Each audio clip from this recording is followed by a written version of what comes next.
Hello everyone, আসসালামু আলাইকুম। আশা করছি আপনারা সবাই অনেক ভালো আছেন। আমরাও সবাই আলহামদুলিল্লাহ ভালো আছি। আরও একটি ব্লগ ভিডিও দেখার জন্য আপনাদের সবাইকে ওয়েলকাম জানাচ্ছি। তো আজকের ভিডিওটা আমি সকাল থেকেই শুরু করে দিয়েছি। আজকে সকালে হচ্ছে রুটি আর হচ্ছে ঝোল দিয়ে সকালের নাস্তাটা করছি। রুটিগুলো হচ্ছে একটু আগে বানিয়েছি, মানে একদমই ফ্রেশ বানানো ছিল না। তো সকাল সকাল অনেক সময় দেখা যায় কি মানে 2-3 দিনের জন্য বানিয়ে রাখা হয়, তবে বেশ অনেক দিন হচ্ছে যে মানে যখন যেটা খাওয়া হচ্ছে তখন সেটাই বানানো হচ্ছে। এতে করে দেখা যায় রুটিগুলো খেতে ভালো লাগে। আর আমার সাথে আছে আমার সঙ্গী মিনহা। ও তো আমার সাথে থাকবেই, কারণ ও সবসময় আমার পিছন পিছন পিছন পিছন ঘুরতেই থাকে। আর বলছে যে ও মানে ঝোল দিয়ে রুটি দিয়ে খাবে, মানে আমরা যেটা করি ও তদ্রূপ সেটাই করে, একদম সেম টু সেম ফলো করা ট্রাই করে। তো আজকে হচ্ছে আমার এই কেকটার অর্ডার ছিল। এই ডিজাইনটা আমি এর আগেও করেছিলাম, আপনারা হয়তো বা দেখেছেন। তো এরপরে হচ্ছে আরও একটা কেকের অর্ডার ছিল। তো এটা হচ্ছে শুধুমাত্র টেস্ট, আমার কেকটা খাওয়ার জন্যই নিয়ে গিয়েছে, কোনো বার্থডে ওকেশন ছিল না। তো কেকটা হচ্ছে আমার মতো করে আমি ডিজাইনটা করে দিয়েছি, এর আগেও আসলে করা হয়েছিল।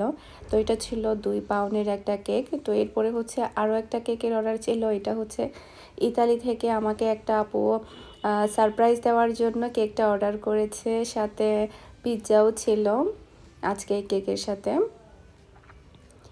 তো ভাই আর ভাবির অ্যানিভার্সারি উপলক্ষে কিন্তু এই কেকটা অর্ডার করেছে। তো এরপরে হচ্ছে অরেঞ্জ কেকের অর্ডার ছিল হচ্ছে 2টা। তো কেকগুলো এখন সবই রেডি, এখন শুধু যাওয়ার পালা, এই আর কি। আসলে প্রতিদিনই দেখা যায় অর্ডারের কাজ নিয়ে অনেকটা ব্যস্ত থাকা হয়।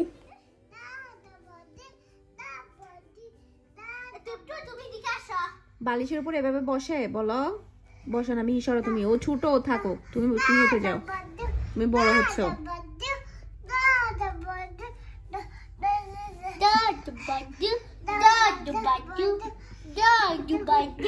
টুনটু, তুমি এগুলো কি করো?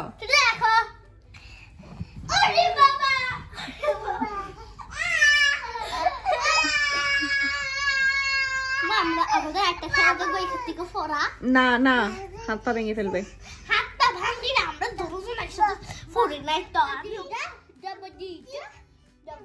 মিনহা, মিনহা, তোমার নাক কোনটা? আচ্ছা, তোমার চোখ এটা, তোমার কান, কান, হ্যাঁ, তোমার চুল, আচ্ছা, তোমার দাঁত, আচ্ছা, তোমার মুখ, মুখ, আচ্ছা এটা মুখ।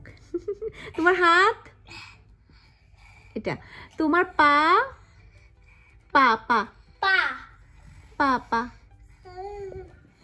পা চিনো না তোমার? আচ্ছা, তোমার পেট, তোমার পেট কোনটা? এটা তোমার পেট। ওকে ওকে ওকে ওকে। আজকে আমি একটু বাহিরে গিয়েছিলাম, তো ওখান থেকে আসার পথে আমি খেজুর নিয়ে এসেছি আর হচ্ছে কাজু বাদাম নিয়ে এসেছি ভাজাগুলো। তো ওখানে 10 কেজির প্যাকেট করা ছিল, এগুলো বাহিরের। তো ওখান থেকে হচ্ছে 1 কেজি, ম্যাক্সিমাম 1 কেজি নিতে হবে, 1 কেজি মেপে দেওয়া যাবে এরকম সিস্টেম ছিল 10 কেজির প্যাকেট থেকে। তো ওখান থেকে আমি 1 কেজি নিয়ে এসেছি। বাদামগুলোর টেস্ট আলহামদুলিল্লাহ অনেক ভালো, আমার কাছে অনেক ভালো লেগেছে। কাঁচা বাদামও আছে, তবে কাঁচা বাদাম ডেলি খেলে ভালো লাগে না। এরপরে এগুলো হচ্ছে আজোয়া খেজুর। আসলে আজোয়া খেজুর কিন্তু এত কম প্রাইসে পাওয়া যায় না। ওমানে যে আজোয়া খেজুরগুলো পাওয়া যায় ওগুলো পার কেজি 12 রিয়াল, 13 রিয়াল, এমনকি 15 রিয়ালও আছে।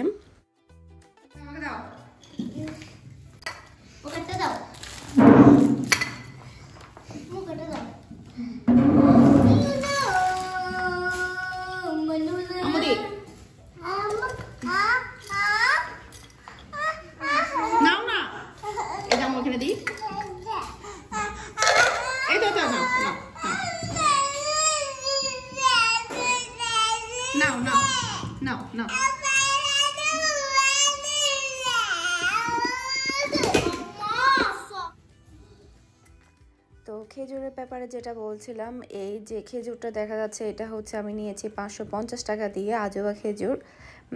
তো 550 টাকা দিয়ে আসলে আজোয়া খেজুর পাওয়া যায় না।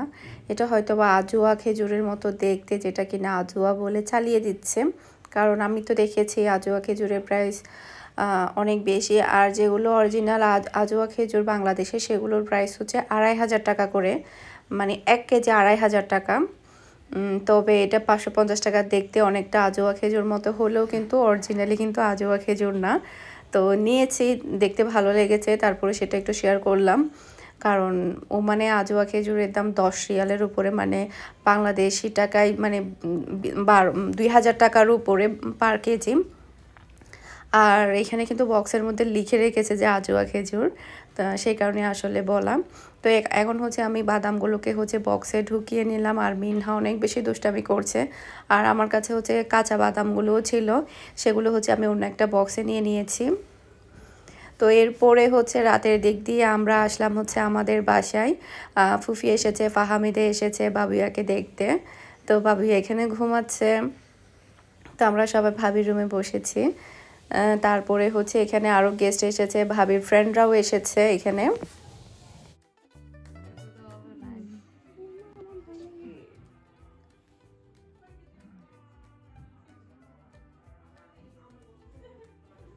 নাও কোলে নাও, দেখিও আবার ফেলে ফেলে দিও না। আমার তোমার কি হবে? আমার ভাতিজা কি করতেছো তুমি? মা তুমি তো চুষতেছো, কাকে চুষতেছো তুমি? বেবি বেবি শাকটুটু বলো, baby yeah baby yeah Tuntu আদর আদর করগে না। এসে এসে আছে টুনটু।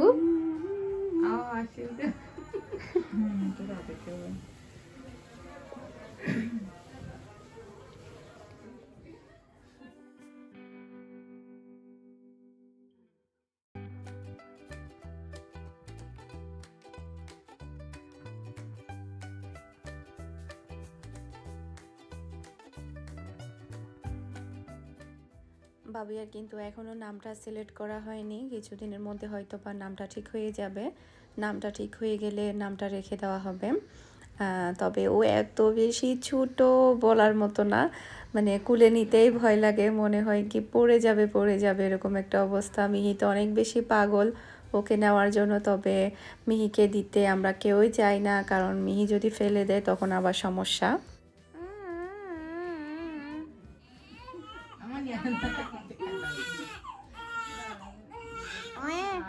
ও বাবা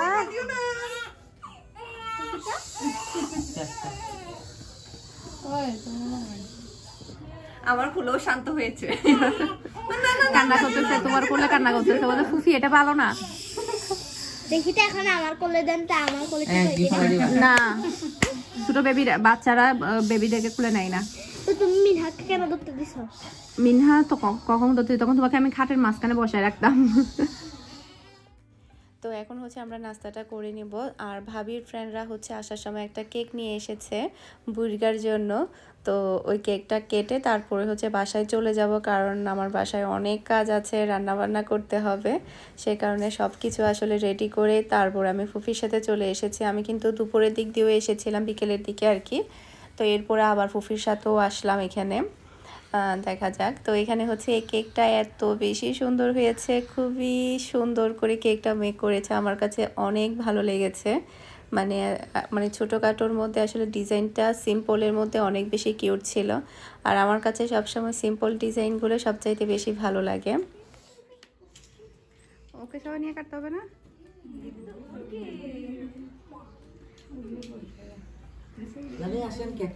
আমি তো বানাইতেও পারি নাই, সারাদিন বাইরে বাইরে সারাদিন বাইরে বাইরে।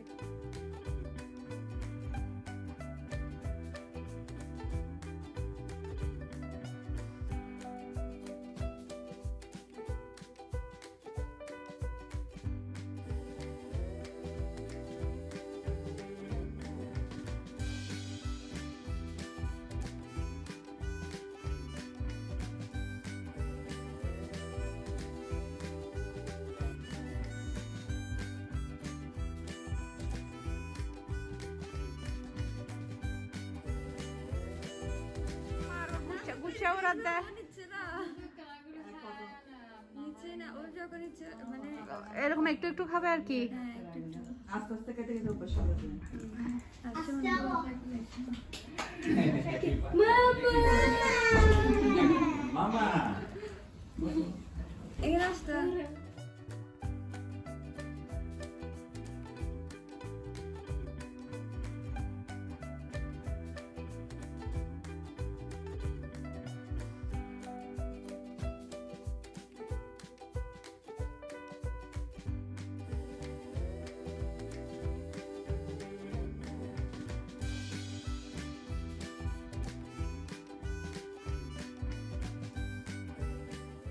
মাশাআল্লাহ কেকটা কিন্তু অনেক বেশি মজার ছিল, মানে অনেক দিন পরে অন্যজনের হাতের আমি কেক খেতে পেরেছি, তাও আবার হোমমেড কেক। তো এতদিন ধরে আসলে নিজের হাতের কেক খেতে খেতে একদমই বোর হয়ে যাচ্ছিলাম, খেতে ইচ্ছে করছিল না।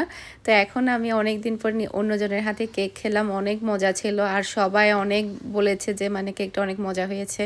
আসলে কেকটা অনেক মজার ছিল আর ডিফারেন্ট কিছু খেতে পারলাম, মানে আরেকজনের হাতের কেক খেতে পেরে আমার কাছে বেশ ভালো লেগেছে। তো এখন হচ্ছে সবাইকে একটু একটু করে কেক খাইয়ে দিচ্ছি। তো যিনি বানিয়েছে মাশাআল্লাহ অনেক ভালো কেক বানাতে পারে। তো এটাও কিন্তু একটা হোমমেড কেক ছিল। আজকের মতো বিদায় নিচ্ছি, সবাই ভালো থাকবেন, সুস্থ থাকবেন। আসসালামু আলাইকুম, আল্লাহ হাফেজ।